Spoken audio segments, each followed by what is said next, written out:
Well, would you looky there? There's that blank plate. I screwed that back on there, and I used one of those the 2-gang rings. Okay, like this. Put that on there with the blank plate, and see how the coaxial cable's coming up through the floor. I pushed the carpet back down in there. Look at that. It almost looks like I didn't even hardly drill a hole, and I hardly made a mess at all, huh? That's because I pulled it out and pushed on it, and I had to work on it a little bit before I put my drill bit down there, because I ended up putting that 3/4 inch twist drill bit down there, right there. And I've just got this strung around. I pushed a little bit of extra down in there, strung it out around here, and then I'll have the cable guy. He's coming tomorrow, as a matter of fact. Mommy called him up, and they said between 9 and 10. So I'll have him put a splitter on right here and get it all working. One for the computer, one for the TV. And he's got plenty of extra. He's going to take this with him, I'm sure.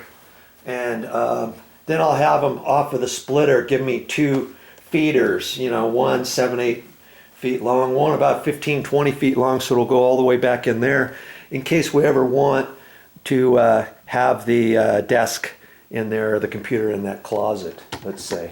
Okay, and I'm gonna end up pushing this down tight between the carpet and the baseboard and stuff, but I want to talk to the coaxial the cable guy first and make sure that it's okay. See this stuff here? I want to make sure it's okay that I can bend it that tight, you know, around corners and stuff in the baseboard without damaging all the wires inside. There's a wire for TV, there's a wire for the internet, there's some wires for phone.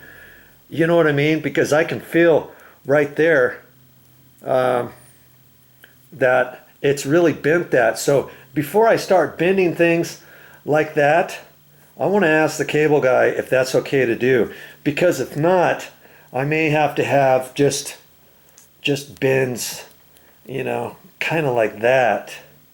You see what I mean? The difference? Something like that as opposed to that. So I'll check with him first before I do anything. And you probably want to see what the garage looks like after I put those cover plates on. I've got this all nicely vacuumed and got it kind of ready for the cable guy. I wanted to come back here. I had to go with Mommy on a little errand, but I wanted to come back here and get that all straightened out. I don't like to do things in a big old rush in the morning and stuff. And so let's take a look at how I finalized everything up here. Let's see, right there. So I put that cover plate, that blank plate, and then I had the wire coming out of the end, and I cut the sheetrock back kind of at an angle coming out of there, and I overlapped the blank plate. And I don't have one of those telephone mud rings around that. I cut the hole small enough so that I could still put some little plastic anchors in the ceiling. I got plastic anchors underneath those screws on both sides, and everything's covered. And see, I just put a blank plate on that one. I didn't have to put that mud ring, that telephone mud ring on there. I just put plastic anchors in the wall. That saved me. That mud ring for the bottom one was $1.75. The top one was almost $4. Okay, so there's a way to put those on without using those mud rings. And see, before I put that blank plate, that 2-gang blank plate up there, I pushed some extra in there before I pulled it out. You know, so there's a big wad up there in that ceiling cavity, just in case somebody wants to maybe split it off from there and run it somewhere else later on. I just thought I would be nice. I mean, we're never going to do it, but maybe the next person who buys this condo years down the road. And see, I just taped it. I taped it up there just to hold it in place. And when the cable guy comes out here, he's going to have some little screw-in clamps that he's going to attach to the ceiling and to the back wall, make that nice and pretty. And then it comes over here, and then I put that plate. See, there's that other plate I got right there. And that one I have in a cut-in, one of those orange little single gang cut-in boxes, and then I screwed the cover plate on that. And that's a different way how you can do it. See how with that bigger hole, let's come on, not much light in here. With the bigger hole around there, I can angle that coaxial cable in there, and then bend it tight to the wall, and then I'll go ahead and caulk that hole, you know, when he's done putting his clamps up there and stuff. And then I fished it down the wall, you know, from there down to here. And before that, I left a little wad of extra coaxial cable up in there, okay, just in case somebody wants to add on to it later or something. And then I ran plenty down here. Here's my cable. Here's my new cable coming out there. So he's going to terminate that. And then I've got I got a blank plate somewhere. I'm not sure where it is. It's I've got an extra plate, and then I'll put a double 2-gang blank plate on there when he gets all done with everything. Okay, and then that will satisfy everything. I'll have a plate like that one, and I'll put that right there. Had the guy last time he was here, had he have given me those little clamps, I would have put those on and made that all nice and pretty. But see, I had to really think how to route that in one entire piece, so that everything fit nicely. And he'll get that up tight, and then I'll have a nice straight line along there, and then have it go up into that, and then it comes down here. I think that turned out really, actually pretty good. All right, enough of that. I guess it's time to go home. Thanks for joining me. Well, what a fiasco this is turning out to be. The cable guy was here, he hooked everything up, and he kept trying to get everything to work. The TV would work, the computer would work, and then it would time out, and she couldn't get on her different websites and her email and all that kind of stuff. And then he says, oh, it's an accounting issue. You're gonna have to call up accounting. And see, food for thought. Whenever you have somebody coming in to hook up your computers and stuff, and your TVs and stuff. Mommy was going to leave me here by myself the other day after she said, I'm going to be here, make sure everything works, make sure the computer gets hooked up, the printer gets hooked up properly, the phone gets hooked up properly, and she can get on the internet and all that kind of stuff. Then later she says, oh no, I don't have to do that.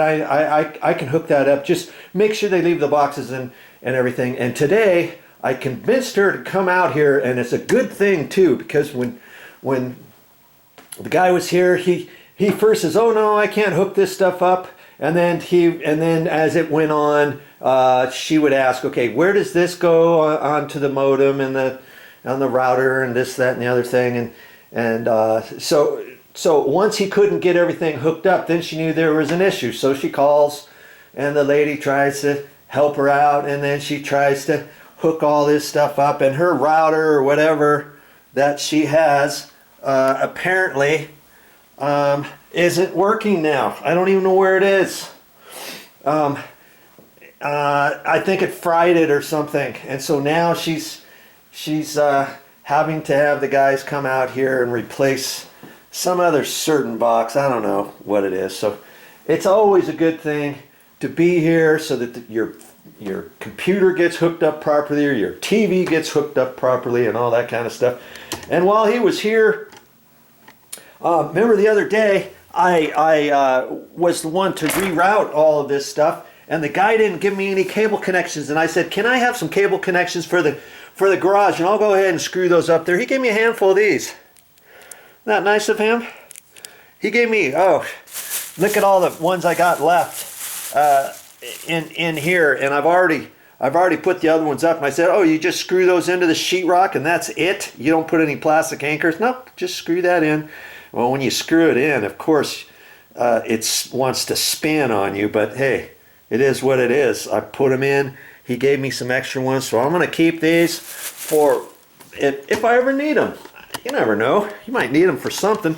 And it's a good thing I didn't push this in next to the carpet, down below the baseboard, around that tight corner, around the tight corner here, around this tight corner, because I wasn't quite sure how much of this cable I could bend.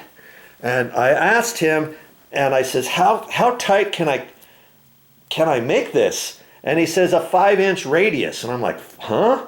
5-inch radius? Well, you could take a piece that's 5 inches long and then make a circle out of it, and that's as tight as you want. And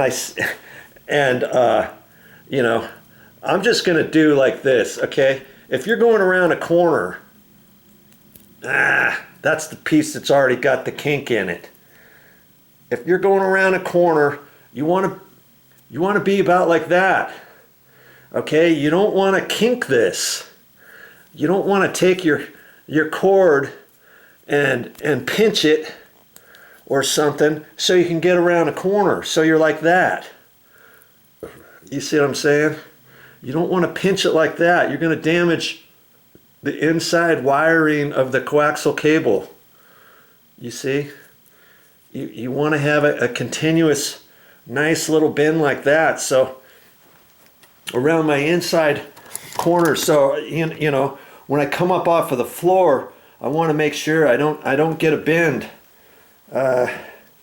too much more than about like that. Does that make sense? And then on that inside corner, the same thing, like that. Now, granted, on this outside corner, I might have an issue. It might show up on the outside of the baseboard, but I don't really think it's going to if I do it just right. I think I can have it about like that. See, here's the cord here. As long as you get it tight to the base like that, and maybe just a little bit more if you want to get it underneath. See, I could leave it just like that and leave it right down next to the carpet if I want, and I could use those clips and screw the clips in if you want to do that. You know, but I think I want to take some time and see if I can't push it in under there. We're going to be here for a few years, and you know, why not spend a little bit more time on it and get it done exactly right. So I'll start at this end, maneuver it around here, and then see he hooked up his splitter there. That's called a splitter. He's got all that, and one goes to the TV, one goes to the computer, and one's the main one. And I asked him to make me three feeder lines, 2 that were 6 foot long and then 1 that was 20 foot long. So the guy who gave me all that, I just measured it out, and then I cut this. This is 20 feet long, and the guy put his nice little ends on it.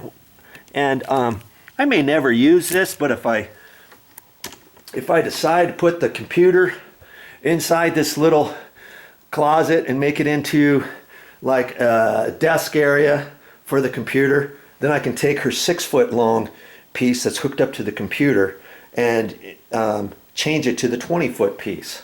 So I'm set for however she wants to set up this room.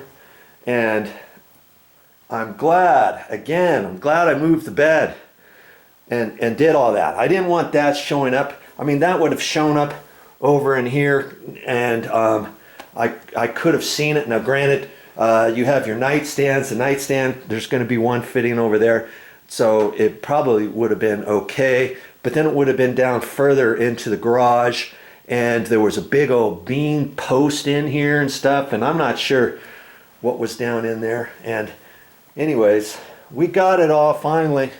Other than the cable guy's got to come back, change out that her router box. And I think it's because maybe when they turned it on or something, they should have booted it up first, and they could have fried it. I have no idea. I mean, this just happened at our other place, and the guy shut the service off even though they weren't supposed to, because we were supposed to come over to the condo. Well, then we changed it for another a month later, but then on the tag they never changed it, so they shut our service off at the house inadvertently. Oh, did that make Mommy very happy? Of course it didn't.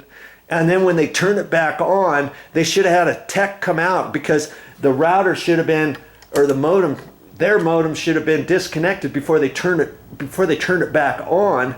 And when they turned it back on, they fried the modem. She still couldn't get back on. Then some service tech had to come out from the cable company, change out that box, reroute the wires, make sure everything was hooked up, and then it was okay. So all these different things for computer access and TVs.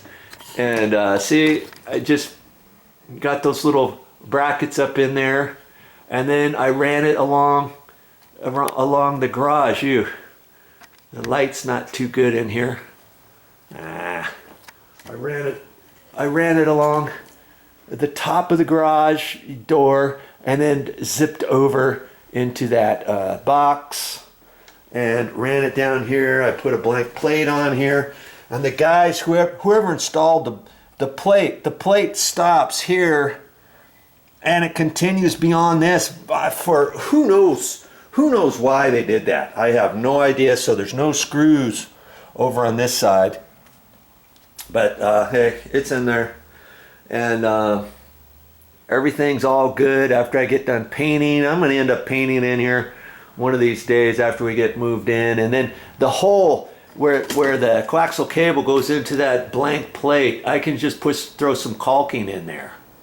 Okay, I'll do that because I don't want ants or bugs crawling up in there making a home down inside the wall or whatever. Okay, it's always good to do stuff like that. I even see where they have some conduit. They use a piece of conduit here as a raceway, and they even screwed it in. See that screw there? Look at that. So I don't know what's in there. And see, they didn't caulk that. Right there, it's no. I'm going to go ahead and caulk that when I get all done. And see, I could have put that same type of plate over here with the hole. I could have drilled a hole in there. But because that was coming out how I showed you, I just kind of cut a notch in the sheetrock and kind of had it come angling out through there. Hey, what difference does it make? You know, all fine and dandy. And so I'm pretty much done with all my stuff. When the cable guys come, I always got to be available, because for some reason, I have no idea, when he first plugged everything in, the breaker tripped. And it was on, which one was it? Bedroom plugs. And there's a test button on here, and this breaker tripped. I have no idea why it tripped. Came down here. If I wasn't here, they wouldn't have known what to do. And do you know what to do when you have a tripped breaker? When the breaker trips, you can't just turn it back on. You have to turn it off all the way until it snaps off. Then you turn it back on. Then if it trips again, you know there's some issue somewhere, and you don't want to mess with it. There's a wire that's shorted out for some reason. A loose wire nut came off inside a junction box. Rat chewed into a wire. All kinds of stuff that could happen. Okay, so now I think my duty is done. Oh, it's not done until I come back up in here, and I guess I can spend some time on that. I was going to start painting, but I think I'll do this. I think I'll do this first. I'll get this resituated, get the wire down, so I can get it all. And then his termination, because I came up off the floor, I'm just gonna stop pushing the wire in down underneath the baseboard, probably right in there somewhere, and then I'll just leave the rest sticking out. And after she has her desk in here, once she decides where to have it, pretty much it's probably going to be set up like this, with the computer there, the copier on the desk here, or just below the desk on a shorter thing over here. The TV over here is what I'm guessing. And then I'll have to rebundle up the wires and roll them up nicely with some zip ties or something. My word, she's got a lot of wires going on down here. I have no idea what all. Oh, this was her router, I guess. She claims it's not working now. Funny thing, how coincidental is that? The other day it worked just fine when we took it from the other house and brought it over here to the condo. Now today, suddenly, mysteriously, it doesn't work. Fathom that. Now she's got to buy one from the cable company. She said, screw it, I'm not buying another one. I'll just get one from the cable company. You guys, and as a matter of fact, you guys come out here, you bring it out here, you hook it up, make sure it works. And you know, if she's not here, this is what's going to happen. The guy's going to get here, mark my word. The guy's going to get here, he's going to hook it up, and he's only going to hook it up to certain wires. Oh no, I can't hook it up to your computer because if something happens to your computer, you're going to say it's our issue, it's our fault, that we owe you a new computer and a printer. Your printer fried out, you poured little things. No, we're just going to hook that in line. And guess what? When they do that, Momi comes here and she's going to plug the rest of her stuff in. I'll bet you dimes to donuts. I don't even know if that's a saying. I'll bet you that when she gets here and she has to be the one to hook it up, it's not going to work. And she's going to have to call the cable guys again over the phone. Oh, she's livid right now. That order got so mixed up and screwed up over the last couple weeks. It's ridiculous. She's fit to be tied. And so I kind of hope she's going to be here when the cable guy gets here. But chances are, hey, we don't live in a perfect world, do we? And because of that, something is going to go wrong probably. But hey, my job is pretty much done other than pushing this in. Once I push it in from here, she can have at it with the cable company forever more. And then I can vacuum up this room. I'm gonna go ahead and vacuum. I'm gonna vacuum up this room. Get the bed. That's the other thing. I can get the bed all back in here. My job isn't done now, is it? Gee, gabbity nabbit. I'll set the bed back up and get it all resituated. She ended up getting this bed. Let's talk. I wouldn't got to talk about this bed, but what is it? A Tempur-Pedic. A Tempur-Pedic bed, and she got the firm. She got the firm. Don't get the firm. It's almost like they put a layer of plywood in here before the covering, but then you push your finger on it and it goes right in. See? Goes right in. But then if they say, well, when you sleep, then it contours to your body. But then if you want to move, you have to lift yourself up out of the hole that you just created. You know, see right here where it's just been leaning?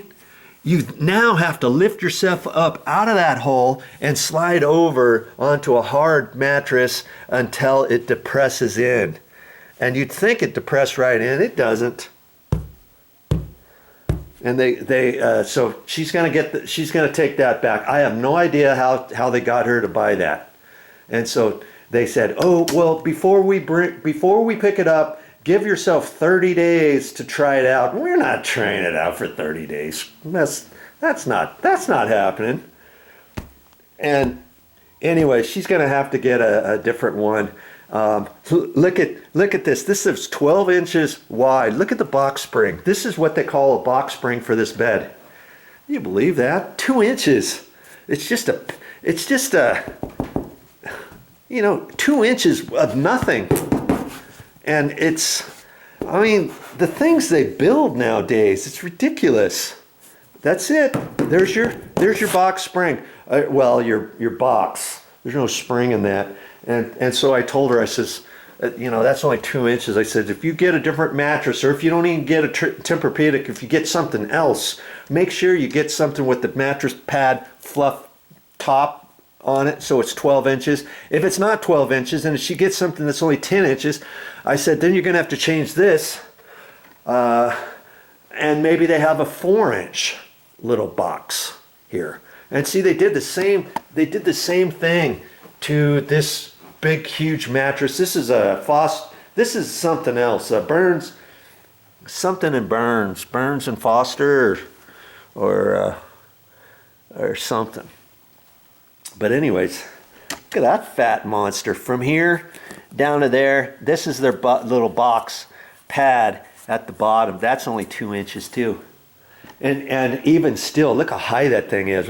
Hey, it's gonna work. We can get up on there and stuff. They could have almost done it without that box thing at all. But hey, it is what it is. It is what it is. So I'm gonna get this thing put back together, slid back. I'm sure glad I didn't try to slide it over this way, because I needed the room. And you know, it's hard to move this thing when it's depressed into the carpet. Plus, look how they attach these little funky legs on three boards. Everything else kind of flexes, and it comes all together. It's all connected here. And so if you want to slide the bed, you can't really just slide it. These things tilt, and then you're gonna bend the screws inside of that. And then as you start pulling it, see how the headboard, I mean, they don't make things like they used to. Look at that headboard. I mean, when it's put together, it looks pretty good. But see how you got this is inset in there. You start dragging it, all you're gonna do is start ripping this thing apart. And so I thought, phooey on that, nothing doing. I'm gonna go ahead and take the whole thing apart. It didn't really take me that long. It wasn't really that tricky to pull apart. And so I pulled it apart and moved it, you know, because you just have, obviously, you know how beds go back together. But they didn't even have these screws tight. I mean, come on. I ended up having to tighten all those down. The guy just threw it together, and oh, you know, they were in such a big rush, because that's just how people are. And they wanted us to take a lamp that had a bent shade. And I'm like, forget that. Who do you think I am? I'm not accepting that. Take it back with you. And there's the food for thought. If you get anything from a delivery person, and if it's damaged at all, don't accept it, because if you accept it, then now you're going to have issues. Okay? So you don't accept it, and you have them haul it away. Don't say, okay, you can leave it here and we'll bring somebody out here and they can look at it and fix it and blah, blah, blah. No, that's the worst way you can do it. Okay? Just, if there's a scratch, if there's a nick on it, if there's a gouge, if something's not going together, no, take it out of here. I don't want it. And you guys get me something else, and I'm not signing for anything saying that it's okay that you leave it. Don't do that. Okay. Enough of my rambling and my rant. I'm ready to go to work. Oh, I'm sure glad today's over. Hey, she got everything taken care of. Remember, she thought the router she had fried? Well, where you plug the power in the back, there's a little button, a push button there, on, off. And as she pushed her wire in, her finger hit the push button on, off. Can you believe that? So we checked it a little while ago before the guy got out here, and sure enough, that's what it was. I happened to see it on the back, and I said, hey, what's this? And so he got her all connected, verified, everything's done. See how I pushed that cable? That cable's all pushed in there now, isn't it? And I got it pushed in all the way along there, and I've got it coming out underneath the baseboard right down in there. He tested the wire connection, and everything's fine. Everything's working. I had to take the bed frame apart just to get it all hooked back up the way it was supposed to be. Got that pushed in there, and I cheated the whole bed over to the left. I only got like 24, a little over 24 and a half inches right in here, and it fits. That way it gives her an extra 8 inches of slop over here. That way when she's got her desk here, people can still maneuver around, and you know, my connection still fits underneath, back behind the bed. Everything looks like it was supposed to be. It was meant to be this way. And you know, it takes a little effort sometimes to do things, but you stick with it and you can do it too.